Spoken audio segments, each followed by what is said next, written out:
Hey everybody, Eric here, talking about my new F-150 Lightning. As you can see it right here in the garage. To take a quick second here and kind of show you around the garage.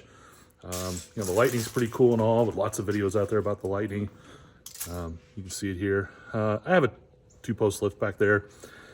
I don't really use it that much anymore, especially since getting electric vehicles, but I thought I'd show really quickly what it looks like with charging, specifically with the new Ford Charging Station Pro. So really quickly, here's a quick look at it.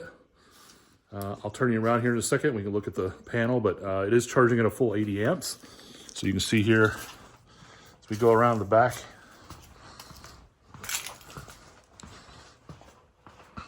here's the panel. Excuse the mess. You can see right here, here's the 100 amp for the EV charger. So that goes up, over, and then down into the charge station back there. So that's what it looks like. And when you're charging it up, it charges pretty fast.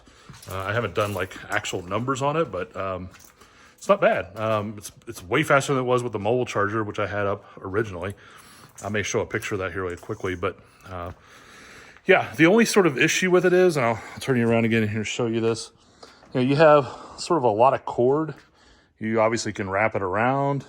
I've done that a few times, but if you're, switching between like the Mach-E and having to go back to the Ford Lightning, it's kind of takes a while to loop it up and unloop it, and I end up just laying it on the ground a lot. I'm trying to find a solution, maybe attaching it up there somewhere, having it hang down. I don't know. I haven't really decided yet, but just drag it across here, come over, plug it in.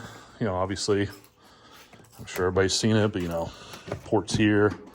Do have to flip down this little lid here. But anyway, just wanted to show really quickly what charging looks like at my house. We charge pretty much every other day, each vehicle. So my wife's vehicle, she'll get it one day and I'll get it the next. And that's worked out really well for us. We haven't really needed to have 2 separate chargers and I don't really think that's going to happen anytime soon. So anyway, just thought I'd do a quick video, show that. Thanks everybody.